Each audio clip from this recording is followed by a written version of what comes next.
Alright everybody, welcome back to Praetor Magic. My name is DM Cross and this is Reflections of the Council, our weekly live podcast.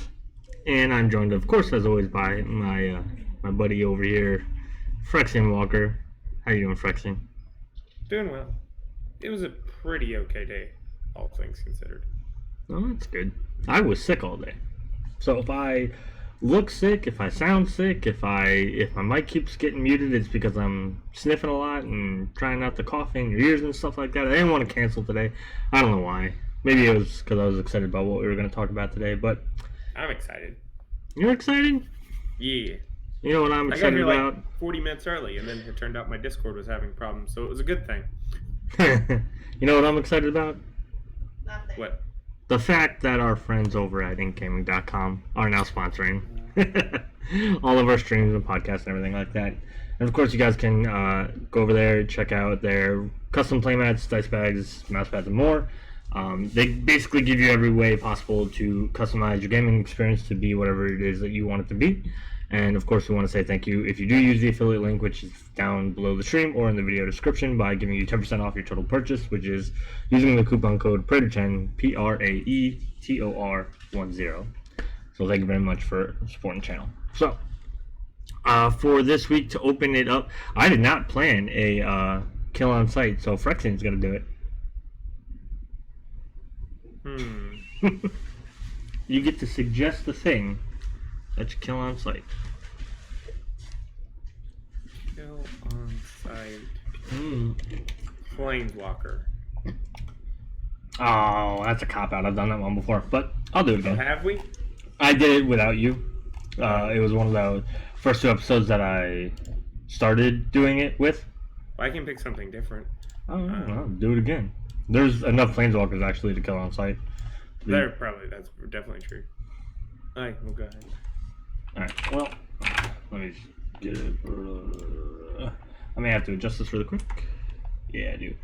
So for me, I would say that in addition to the ones that I've said before, because I'm obviously not just going to say the same one over again, Ashiok Dream Render, I think is kind of awful. One, again, the passive ability is super annoying because it shuts down all kinds of ways of fetching, tutoring, and everything else like that. And then the built-in grave hate is pretty nuts. And then I mean even the milling can be kind of bad. Especially because you can mill yourself and then you exile all opponents' graveyards, right? So in the right deck it's like a 3 hits per down tick, and it gets 5 down ticks. It's crazy. Yeah, like New Dark said, so much work in my Muldrotha deck. Yeah, you fuel your own graveyard. You still can. You fuel your own graveyard. Yep. You exile theirs. Yeah, it's literally just shuts down 2 huge parts of the game, which is graveyard interaction and tutors and fetches, right? Like putting them together, and then fuels your own strategy. And it's a 3-drop. It can come out with 2 blue, 2 black. The hybrid mana for a lot of the planeswalkers that came out War of the Spark, I think is deceptively really good and really important, and people don't talk about it as much as I think we should. But yeah, I would, if I seen Ashiok on the other side of the field, I don't like it. And then yeah, you can recast Ashiok from the graveyard in a Muldrotha deck too. I think Ashiok might be kind of like a an auto include for the most part for Muldrotha. I don't have one in my Muldrotha, but that's because one of my ways to end the game is Jared with Consuming Aberration. So the whole exiling everybody else's graveyards can be detrimental, because then I can't deal the massive damage with seconding Consuming Aberration to Jared. So, alright, well, you didn't get me. I was prepared. I had one. Maybe next week. What about you, though? I mean, I could always cop out with Oko or Narset. I think with last week, I don't remember if we talked a lot about Ashiok, but I think you can't go too hard about the obvious ones. I even did Teferi when I did do this topic, this kill on site without you. I think Teferi was the one that I did because it's just Teferi? Yeah, mono blue. Yeah. Infinite combo Teferi. That's a legal commander. Yeah, that's true. But I'm gonna say Lily or a Dreadhorde General. It's kind of getting to that point in Commander. Oh, it would help does if I a could lot of spell. work too. That ult. Yeah, the ult is scary, and you gotta watch out for it. But also, just in general, like it makes blockers for itself. If a creature dies, it gets you cards. You can make everybody sack creatures, but when you're sacking the 2 creatures, you're drawing 2 cards for them. I mean, even without the ult, it does so much work on 1 card that I think you just can't let it stick around for long because they're just going to get so much value off of it. That's going to be very hard to recover if it's allowed to stick around, even if it doesn't get to its ult. And of course, it fails the doubling season test. So if doubling season's out, it just gets its ult when it's cast, and there's nothing you can do about it. It's mono black. It can't be wrong with doubling season. Come on. Oh yeah, no, you can't play mono black planeswalkers and decks with green in them. Yeah. That would be cheating. That's come on, like that's not even original. Jeez. Yeah, I think I don't have it in doubling season in my store of deck at all. I think this is another one though, similar to Ashok, where like the passive is just so good. Yeah. You know, especially because like, what deck are you gonna build where and it doesn't say non-creature? It like it's good. It's not non-token. Yeah. Oh yeah. What did I just say? Non-creature. You said non-creature, but yeah, it's not non-token. Yeah. Yeah, it's not non-token. It's just creature. So even that zombie token, if you just use it to block, draws you your card. I think the only thing that is a negative on it is that it's not a May. You have to draw that card. So like, for those of you who weren't here for Saturday, Phyrexian had quite the turn with a Primal Surge deck where we noted that like the first game, not the second game where I completely screwed up and well, no, like even the second game though, we made comments about how so many of your draw effects were Mays. It was really just the one that you didn't realize was not a May. I had the 2. I have Phyrexian Arena that's not a May, but that's usually just 1 card a turn, so I can usually calculate for it. And then friggin' Zendikar Resurgent, which is in there as a mana doubler more than a card draw engine, so got lots of mana for that deck. Lots and lots of mana. Yeah. There we go. Muldrotha Primal Surge.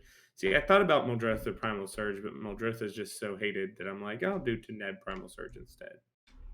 Yeah, we hated you anyway. Yeah, that's true. That's only because I was able to do it on turn 5 that first game, though, which has never happened before, and I don't anticipate it will ever happen again.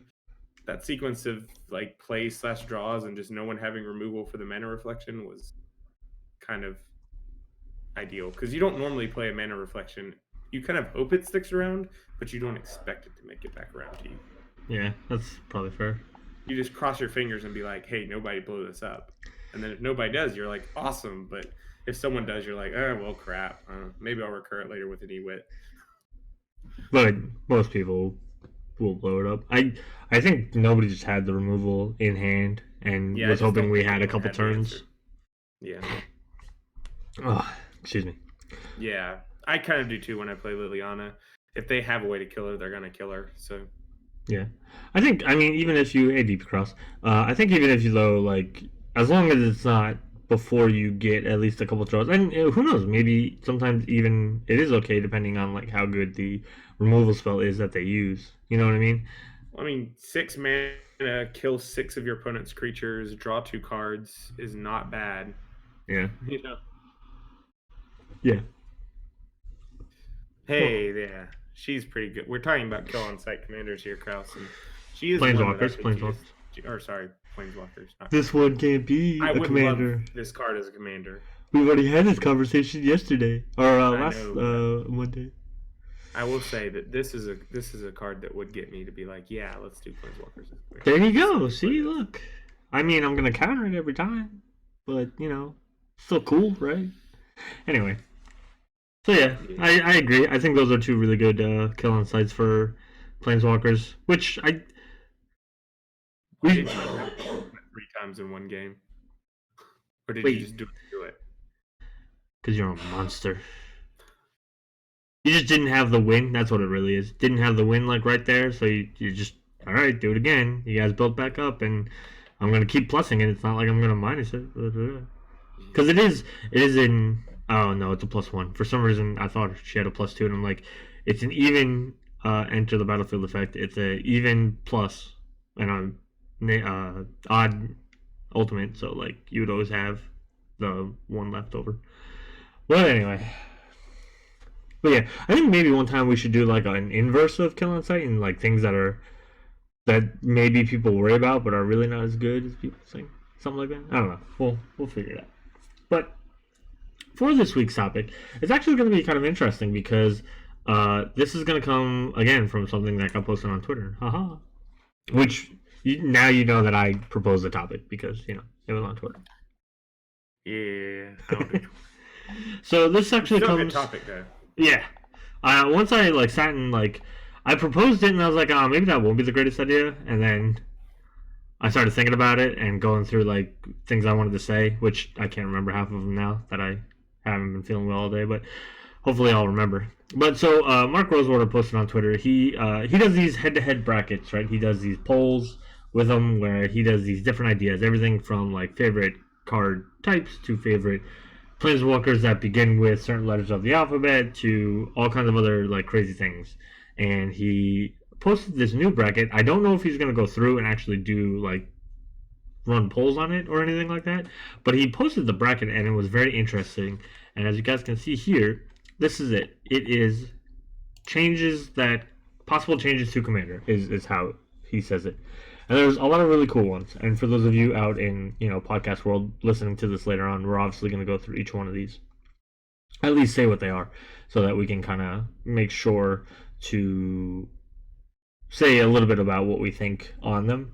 And then we did get some responses on Twitter about like, hey, what did you guys think about this? Was there something you really liked on the list? Something you really hated on the list?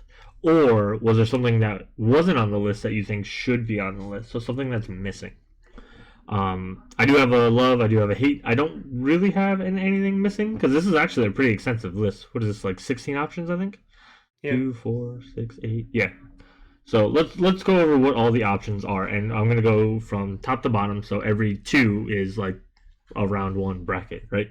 So the first one is change the hybrid mana rules. So for those of you who don't know, a lot of people want for you to be able to put hybrid cards into decks that only run one of the color, whether it's a mono color or like that color and another color. So we talked about Ashok before being able to be either 1 blue blue, 1 black black, or 1 blue black. That card would then be castable in a mono black deck, a mono blue deck, or like a blue green deck, because it would say that you're just representing the blue part of the hybrid, kind of, sort of. That's what like a lot of people want.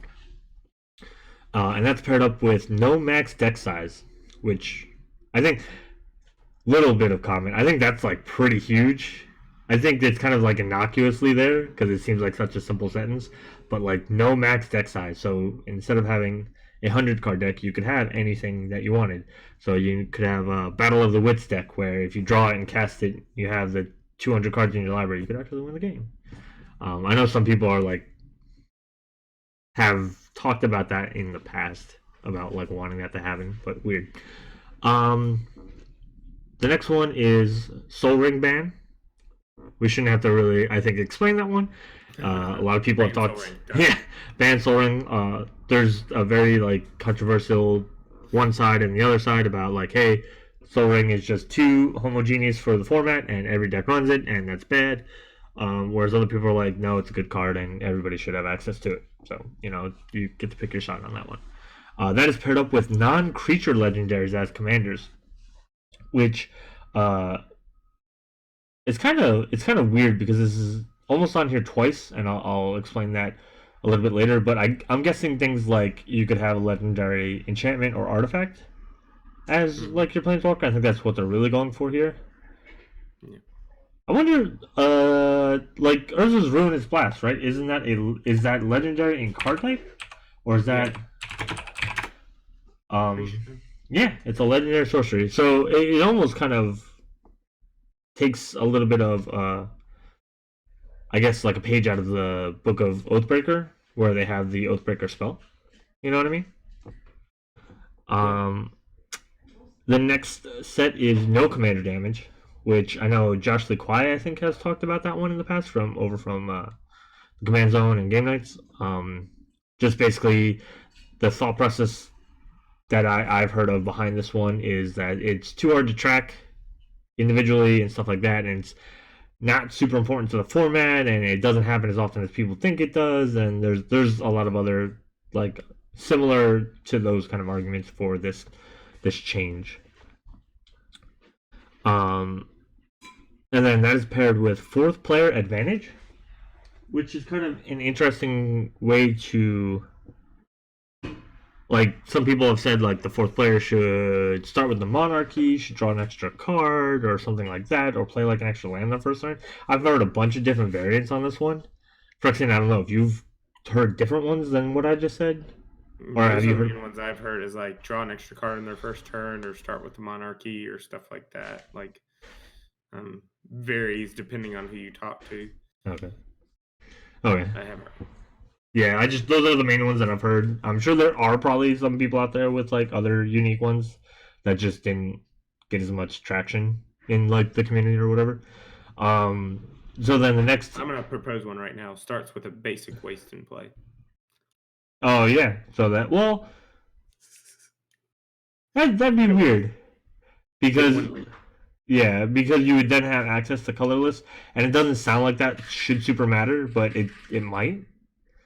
I mean, if you go with the play an extra land though, that can, essentially accelerate you just as much. But I guess it does so at the cost of a card. Yeah. Huh. I'm sorry. There was actually one other one that I remember that I can't remember whose idea this was. It might have been. It's a kind of a weird idea, so it may have been like Saffron Olive because he tends to come out with some pretty like neat but interestingly designed ideas. But I think it was something like if you're the fourth place person, you can like shuffle a card in to go find a land or something like that on your first turn.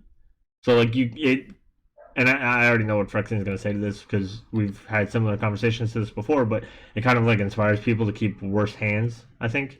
Mm-hmm. Because you get that little bonus if you're going fourth. And, like you decide, theoretically, if you do it right, you decide turn order before you decide on hands. So I guess that could work. I don't know how much I would like that idea, but like I said, it's unique to think about.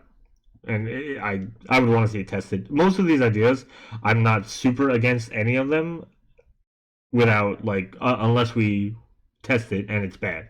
Like, I would be open to testing almost all of these. Yeah. The next round would be poison, infect total change for lethal. I think the most popular one I've heard here is going from 10 to at least 15 or 20. Yeah. So that it is still half your starting life total. I don't think that one's... I don't want to get into my thoughts too much yet. Return of the Tuck rule. For those of you who don't know, once upon a time, if you were to have an effect that put a commander into your deck, you couldn't replace it like you can now to put it back into the command zone. You actually had to tuck it into your library. So that went away like... $10 magic card. Yeah. That was like 3, maybe 4 years ago, something like that, when they came out with that rule. Yeah, it was a while ago, but man. Yeah, there were certain cards like Hinder, like counter target spell, put it on the bottom of the library and stuff like that. Well, even like Condemn. Great. I'm sure Condemn's seen less play because it has to be like attacking or blocking, and the effect just isn't as good anymore. Excuse me. Next option is wish boards. Yep. And so wish boards are kind of based on those cards from Judgment, like Burning Wish, Living Wish, Death Wish, and there are a couple others. There's one for your site that does it too.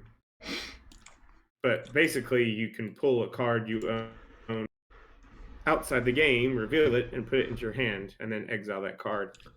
So there's also a lot of like little rules things that come up with that one too. Like, does the wish board have to stick to commander identity or not? Yeah. So like that's a really big like one to talk about. And again, like I'm fine with any of these to test. So I would see how it works and blah blah blah. But I think that one is so intricate that like you need to have more conversation than just yes, you can have even a 5 card wish board and go crazy. You know what I mean? Yeah. Changing the mulligan rules. This is another one I've heard a lot of different people talk about different ways to do the mulligans, and a lot of people have like even like have their own way within their play group. Like stuff like rules like if you show your hand and you have no lands, you get a free mulligan, stuff like that. Like reveal your hand, and if you have no lands, you get a free mulligan. I don't know. Yeah, I know. I didn't know so much like if there was a specific change they were talking about here, or if it was just more general, like make a change. Yeah, he didn't give any additional comments for like stuff like that. I will say that like when I play in paper, if you're playing with me, I'm fine if you just want to keep doing basically free mulligans until you have a passable hand. I don't think that Commander's a format where people really should feel the urge to like abuse that and like, oh, I gotta keep doing this until I get my god hand. But I do think it helps lessen the amount of times where people have to mull down to like 5 and then keep a still bad hand, but they're just going down to 4 is just like you can't do that. Or like I've even done also where you do have your regular mulligans until you get to the point where you're mulling down to 5 and then you kind of start over. It's like, all right, maybe your luck's just really bad. Maybe you need to think about adding lands after this game or something like that. But I don't want people to sit there and do nothing. What's that? I said at Danny Cross when I said at the land. Only 2 are elf decks. This is, but it's kind of a weird one. I'm hoping that's kind of what he meant for this one because we did just have a new mulligan with the London mulligan. So I don't know, but that I'm hoping is kind of what they were going for. Yeah, I mean, DP Cross is already saying I'm a curmudgeon and hate most of these suggestions. Well, then, DP Cross, this suggestion's for you. No change. Yeah. No change at all. Leave everything the same. Don't touch my commander. I like it just the way it is. Stay off my lawn. DP Krause's choice. There you go. Then you have the life total change, which mostly is just, I believe, go from 40 to 30. Like Brawl is already 30, and 1v1 Commander is already 30. So yeah, just going to Commander in general being 30. I think that's to facilitate shorter games.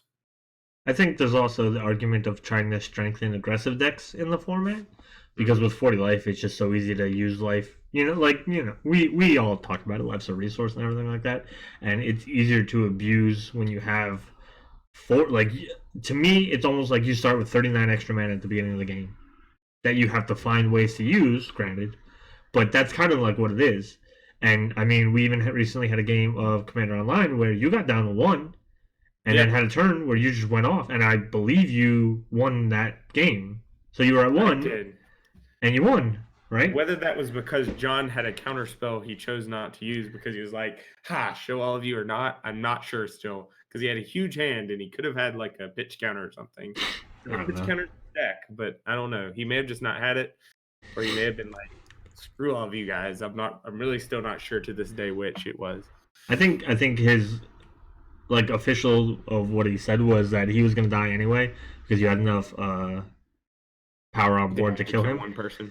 So if honestly, if he countered your thing, who would be the first person to go? Especially because he did have a relatively small field at that time because he was running Talrons at the time, and I think he only had like a couple of Drakes. Oh yeah, he would have died. Yeah, exactly. But he could have died to save the rest of them. Anyway. Yeah, Earth is about to die, pay 15 life. Yeah, definitely. So then the next one is Planeswalkers as Commanders, and we've talked enough about that last episode, so we'll just move on for a second. The only thing I do want to bring up is that this is the one I was talking about where the non-legendaries, I feel like that's kind of sort of on here twice because of the Planeswalker thing, where this one's just a specific instance. I feel like he could have like saved himself a slot by just leaving it as non-creature legendaries, and then like you could break it down more from there. So that was kind of weird, but that's like the only comment I have toward this. Everybody I think already knows my feelings on Planeswalkers as Commanders. Should happen. Change to partner tax. So I guess if you have the partner commanders, that if you've cast one, then when you cast the second one, you have to pay an extra 2. Or if one's died, you have to pay an extra 2 for each one. I wasn't exactly sure how this one worked either. Because Yeah. tax is based off the number of times you've cast your commander from the command zone. So if you make a partner tax, it would make sense if I cast my first partner. When I cast my second partner, this is my second instance of casting a commander. So now I should have to pay 2 extra. And then if one of them dies or both of them die, I'd have to pay 2 extra and 2 extra again. Yep. I don't know. This one was a little confusing. That's the way I would interpret it, but I'm not sure if that's what it meant or just meant that, like, if one had died, you had to pay the extra 2, or I don't know. I don't know. I do have comments about that one when we start breaking down into this, though. Yeah. I think that was the one that I was the most like, I don't think that's, like, I don't think, unless, again, we're interpreting it wrong, because he didn't give, like, a detailed essay on each one of these. Yeah. So if we are interpreting it wrong, that's great. But if that's what he meant, then I do have some comments about that. TP Kraus. If I wanted 30 life, no commander damage, and Planeswalker's commander, I would play Brawl. Commander dies triggers was the next option, which I think is a pretty interesting option. I think this one does make a lot of commanders a lot more playable. It's very specific to them and to certain, like, strategies, I guess, because, like, Reanimator might be better, Aristocrats might be better, kind of stuff like that. But overall, I think it mainly highlights those certain commanders where they have to die to get the effect, kind of thing. So, but that, I don't know. Aside from that, I don't think it's a massive change.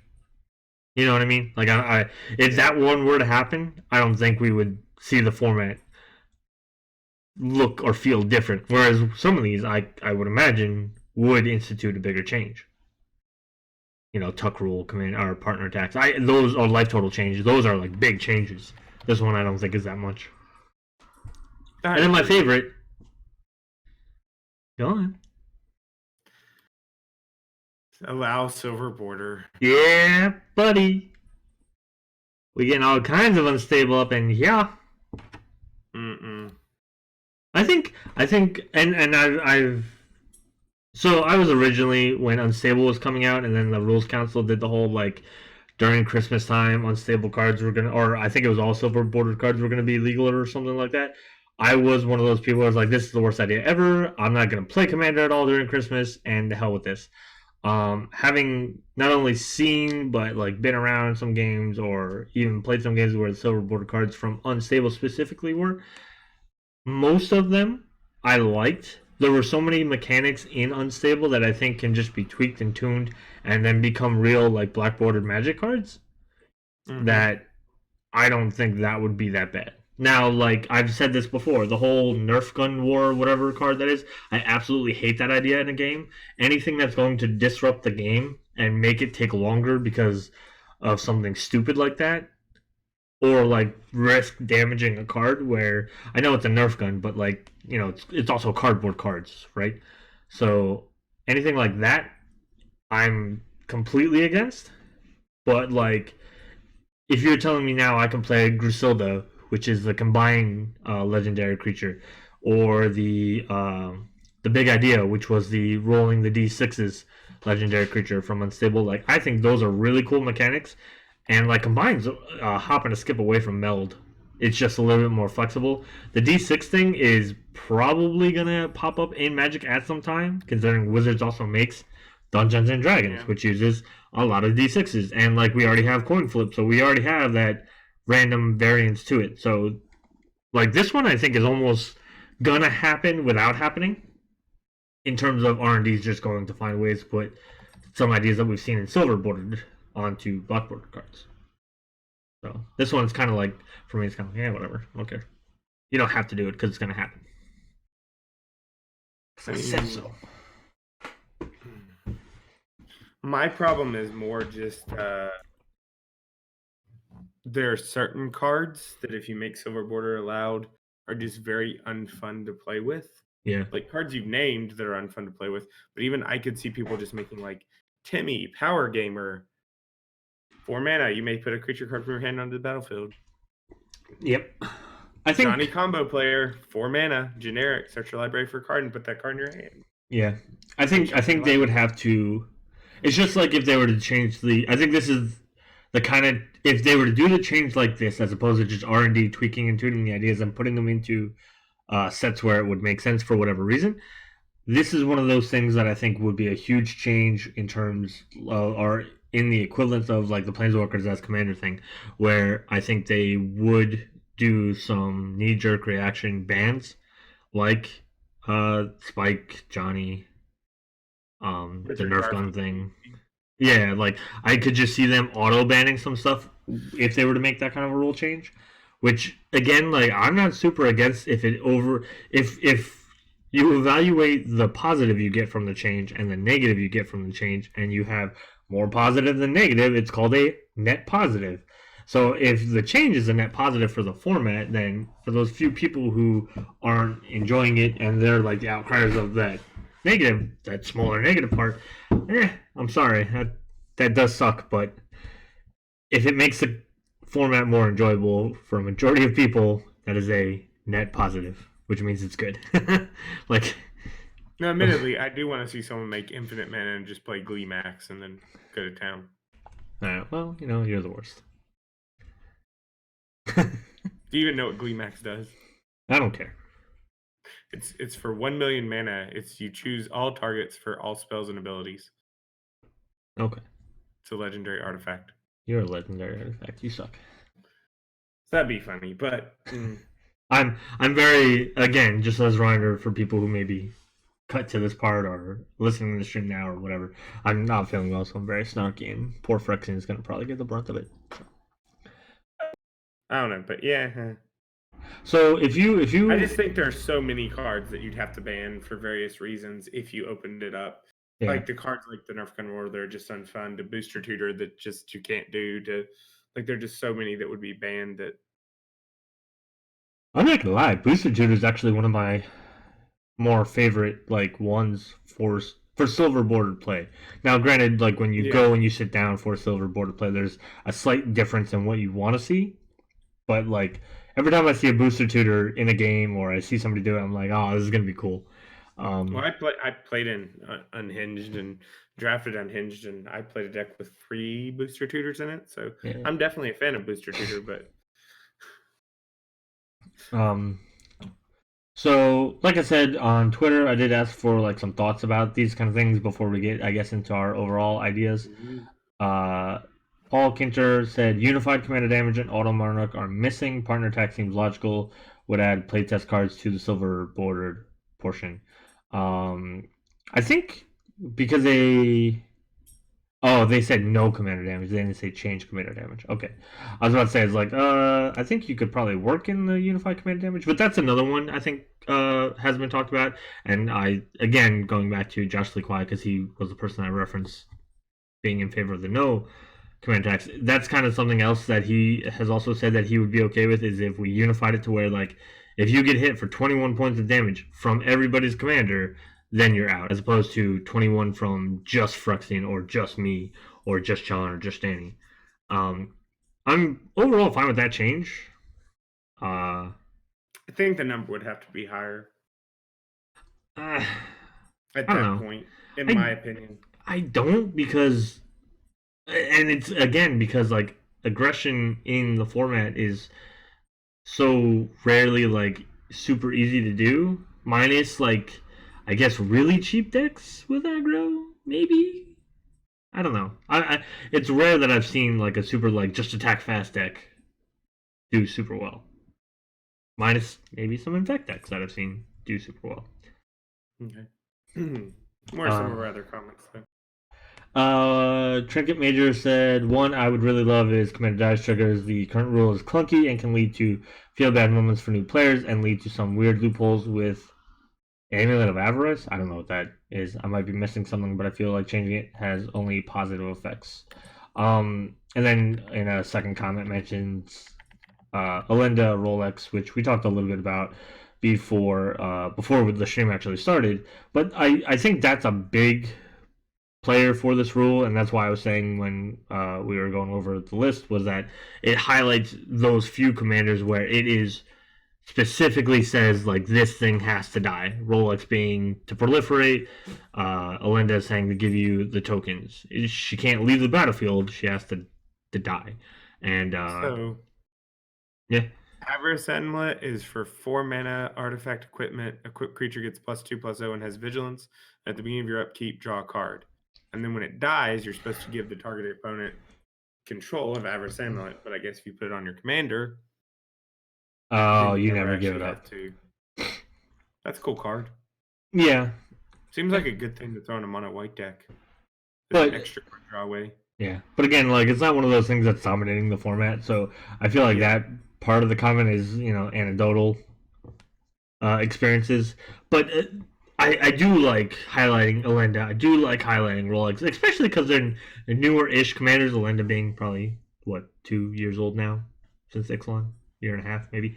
So not that super new, but like Rolex is right from the War of the Spark set, quote unquote, and at this point they've been designing cards in standard with commander in mind, right? Like they've gone on record saying things to that effect. And we're getting legendary creatures that have to die. And it's like, I don't think you guys understand that doesn't work in Commander. Yeah. So, but I would be super in favor of that. I think that's it's a small change. Like, what would go crazy from that ruling? And, like, you're talking to 2 players who abuse their graveyards already. Like, do you think your commander dying would make a massive difference in any of your decks? Like a massive difference. Because I can think of like instances where it's definitely a plus. Like it's definitely not bad. But I can't think of anything that I have suddenly broken the format because my commander can die instead of being replaced or the effect being replaced. Or like you don't have to send it to the graveyard for it to get the die trigger. Yeah. Because you can always get the die trigger by sending your commander to the graveyard. Yeah. Oh no, you might make reanimator decks a little bit easier to work with. Oh. No, not even. Well, I guess there are a couple of cards that, when it dies, do a thing. Yeah. So, I think Marchesa, right, would work with that. Because doesn't Marchesa? Marchesa. The black whenever a creature you control with a +1/+1 counter on it dies, return that card to the battlefield under your control at the beginning of the next end step. So if she doesn't die, she won't come back. So, but you can always send her to the graveyard and she dies. Yeah, but like if you're worried about like shenanigans or something, but even then, like, yeah, exactly. Like it's just I don't think it would break anything. I don't think it would skyrocket any one commander or even any set of commanders through the roof to the point where like, oh no, now everybody's playing this kind of deck or this commander specifically because of the rule change. So I think this would be like one of those safe ones that they could do, and people either wouldn't care and it would be fine, or people would really like it and it would be fine. No. James Fitzsimmons says, I think you defined commander damage should be the rule going forward. If the worst case scenario is it makes Voltron decks a little bit better, is that a bad thing? And again, like anything to make aggro a more viable like strategy. Because I don't think it is. Changing the commander damage though? Unifying it. Oh, unifying. Yeah. Okay. So he's saying as of something that was missing from the list, unifying commander damage, because that's a big one. Mm-hmm. That's a big one. A lot of people have talked about. And again, like I really don't think we would have to increase the number. I think 21 is fine. It's hey, it's over 50%. If the table half kills you, it's probably because you're a dick. Get out of the game, Phyrexian. I mean, wow. Wait. This is said as the person who the table's gonna half kill a lot. What are you talking about? Commander death triggers would be nice. New players always think they should get death triggers from them anyways. That's from Futon Gaming, and I think that's like a huge net positive for that rule too that I forgot to mention earlier. It's kind of like a tricky thing to explain to people. And like Phyrexian, you teach a lot of kids how to play Magic, right? So how often does that kind of come up as? Oh, okay. Well, I know. You used to. How often did it come up when you used to? Don't teach middle school kids how to play. No. I mean, they didn't understand. They didn't understand. Like it's kind of almost made it secondary because they completely completely destroyed the stack and everything else too. Yeah. Like, there's so much of Magic they didn't understand that was just like a footnote of things they didn't understand. Because with new players, the Magic is a very complicated game to understand, and there's kind of a high price of entry, even just in terms of vocabulary. But then you add on top of it like the specific rules and things like the stack, and even rules like this, and it does make it quite the price of entry to the format. Yeah. I mean, it's just the fact that Commander's this way, and this is Brawl is this way, and Standard's this way, and Limited's this way. All right, and then as far as last comment, so that we can kind of give our thoughts on the list and everything like that, and then go into wrapping things up. Brent Ellis, I just want to say this comment because it made me laugh when I read it. Hate Soul Ring ban, return tuck rule, no max deck size, love Planeswalker commanders, non-creature legendary commanders, commanders that triggers neutral and everything else. Just a quick rundown of like, here's my highlights, everything else doesn't matter. Yeah, and then he's like, I just want to grocery shop here. Yeah. To call this stuff out. I don't know if he... Head to head.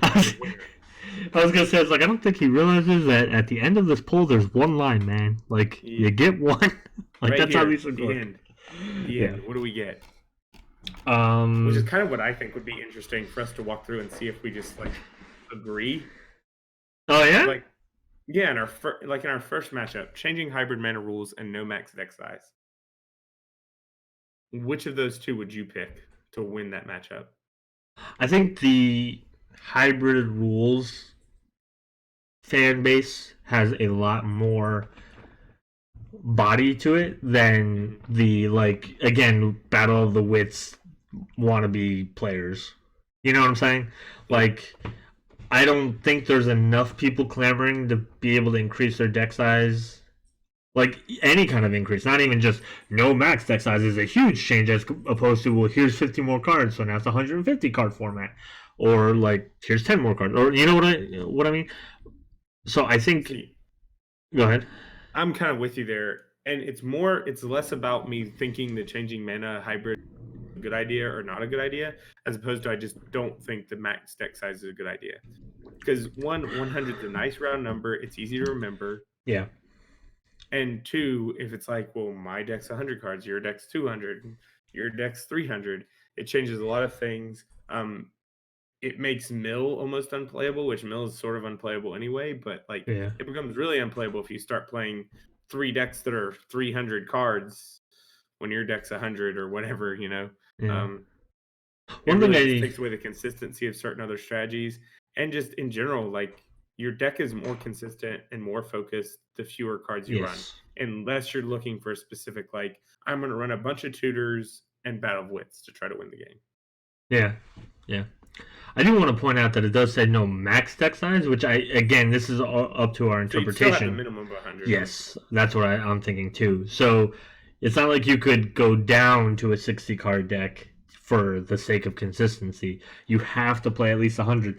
I can't see anybody, again, outside of like that kind of very niche thing that you just said, being probably the main reason for it, of tutor everything to get ways to get my, Battle of Wits on the field. I can't think of it being that great for people, minus those people who just are terrible at cutting in the first place. And I don't mean that like, oh, you're bad at the game. Just like they struggle with cutting cards. Yeah. Which sometimes I do. I've had that problem myself. So I've had that problem too, where I get to like 110 and I can't decide what the last 10 cards are going to be. Yeah. Maybe it's good for that kind of situation where it's like, you know what? I'm going to, maybe rework how much of my deck is lands, throw a few more because I have increased my deck size. So you should increase the percentage of lands in your deck. Hey, spoiler alert, having good balance of lands in your deck is important. Congratulations, you win. Yeah. Okay. Soul Ring ban and non-creature legendaries. Well, actually, how about this? I'm going to propose an idea. Uh-oh. You do your bracket, like you do like your bracket like you would do in a sporting event. I'm going to do mine, and then next Monday... Are we doing this next Monday, right? It's not the holiday yet. The 16th? Yeah, it's 16th. I'm game. Okay, so you just want us both do our brackets and compare? Yeah, for at least the beginning part, even if we do have like something for the rest of the topics, that way we're not doing 2 shows with this one topic only. Just something to kind of be like, here's mine, and then here's yours. Where are the big differences, and then maybe quick 5 minutes I over. feel like I already why. know what your end result is going to be, but I don't know, because a lot of these are really good. yeah. So it's going to really come down, because now that I'm looking at it, it's going to come down to the matchups, because I know you're thinking Planeswalkers as Commander is going to win, and I'll tell you right now, in that first round, change to partner attacks, because we both talked about that, not really fully understanding what he meant, and based on our interpretation, I just don't think that's a great idea. Yeah, but then the second round, when it's going to be silver bordered cards or Commander die triggers, which that's hard. Might be a harder choice. Yeah. Because, again, that silver bordered cards are... Again, I think that might just happen anyway thanks to R&D, but let's say it were never going to happen, and I had the opportunity, right, to change it through this, poll or whatever. That might be an overall more net positive for the format than just Planeswalkers as Commanders. Because you're not adding anything to the game with Planeswalkers as Commanders. You're changing it, but you're not adding to it. Allowing silver border cards, you're adding, 3 sets to the game, minus whatever you auto ban. Because I will say right now that if that were to somehow make it to the end, it would be with an asterisk saying, here's a list of auto bans that I would want in order for this rule to get, validated. Because I just won't play with these cards, or I would house ban these rules or these cards because I'm just. Like, if you were to blanket all silver bordered cards, I'd be like, nope, not for me. Because you don't want to see how much someone really knows about Magic when they play Richard Garfield, PhD, as their commander. I just don't want someone to shoot my deck with a Nerf gun. That's, my go-to for silver bordered cards that I didn't like, ever. And it's not even the worst one. Keep your Nerf gun away from my deck. Yeah. So, they did it on, I think on game nights once. Yeah.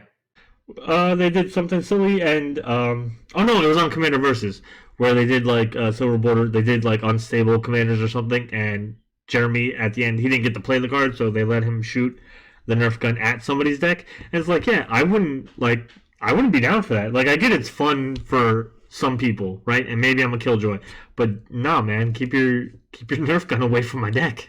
Yeah. I'm with you. I like this deck. These are my things. On the other hand, there was a game night's moment of catching the clay pigeon that was pretty cool.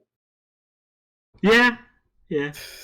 But at that point, you're doing that to that card. You know what I mean? Because I don't know if you watch that replay. Because I tend to watch games multiple times because I enjoy it as background music. Once I listen to it and I go through all the plays and I've enjoyed it in full, it's good background music for me, or background sound, I guess.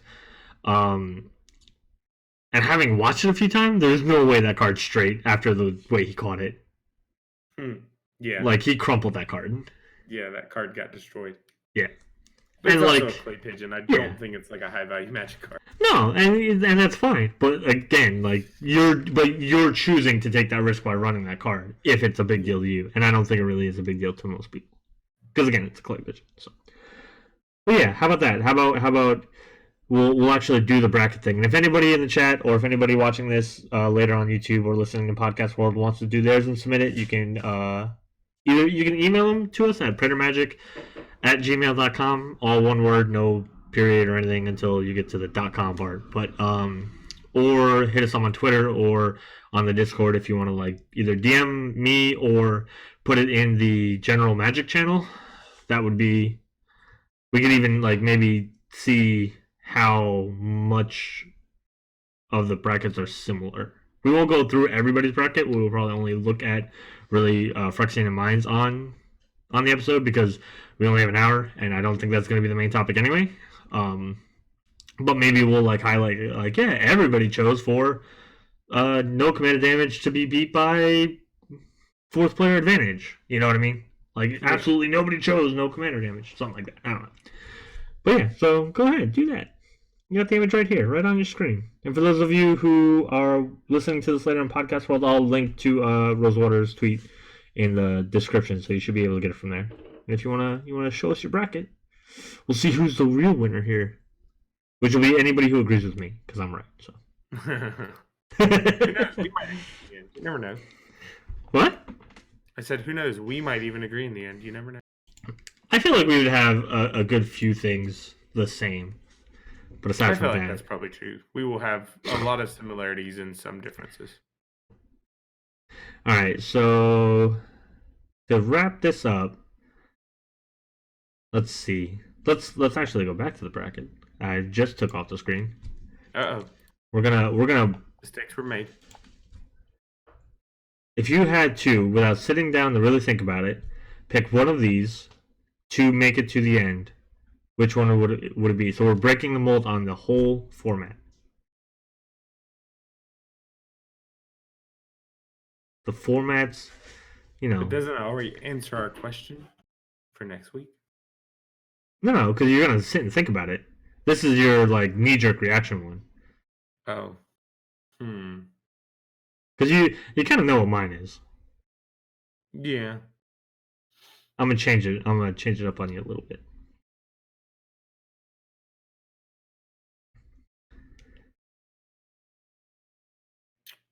It's hard, right? You can't think about it. What did I just say? This knee-jerk reaction.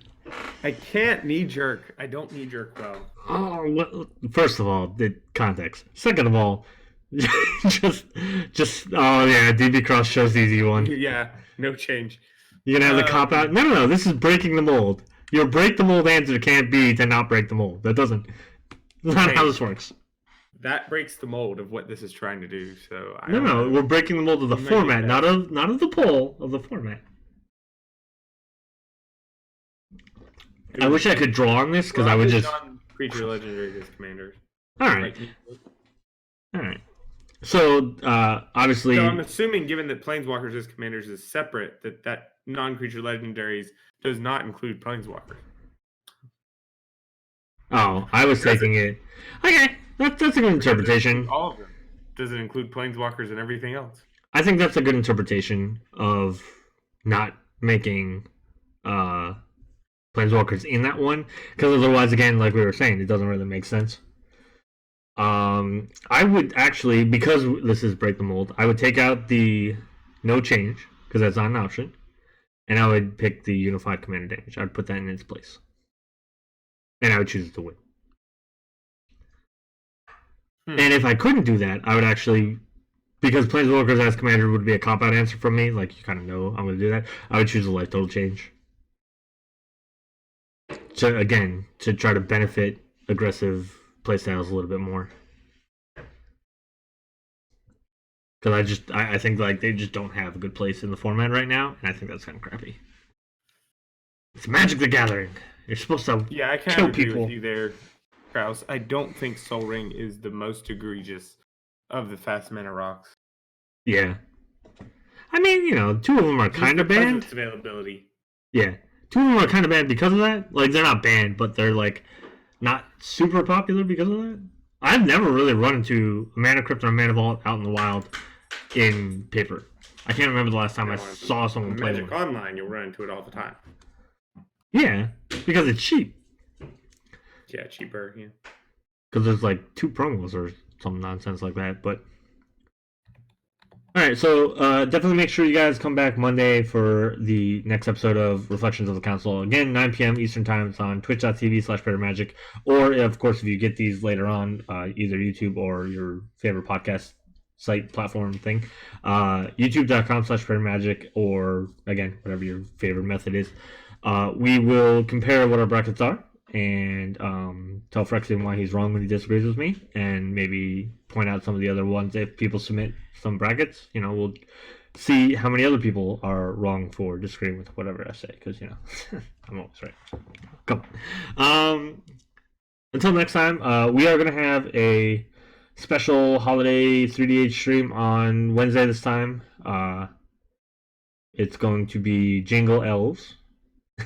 I picked 4 elves that were either in green-red colors or green-white colors to kind of coincide with Christmassy themes, and basically let three other people pick whatever one of the elves that they wanted, and then I will pick the fourth one, which I think we already have a full game. So make sure you join us then Wednesday, 9 p.m. Eastern Time for that on twitch.tv/PraetorMagic. Follow us over at twitter.com/PraetorMagic, facebook.com/PraetorMagic. Join us in the Discord channel, which there will be a link to below the stream or in the podcast description. You can follow us on Instagram.com/PraetorMagic as well.